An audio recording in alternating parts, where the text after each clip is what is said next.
Dedi Irawan, tersangka pencuri ban mobil ini, sudah berada di Polsek Sako Palembang setelah diserahkan korbannya karena tertangkap tangan melakukan pencurian. Tersangka ditangkap korbannya sendiri saat sedang melakukan kejahatannya di kawasan Kenten, Palembang. Setelah diperiksa polisi, tersangka ternyata sudah sering melakukan pencurian di wilayah tersebut dengan mengincar rumah-rumah warga yang sepi.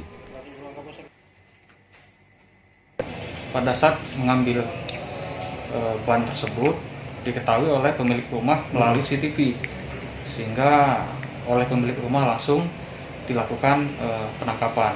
Kemudian pemilik rumah juga langsung menelpon anggota polsek dan kita juga langsung bergerak ke sana untuk mengamankan.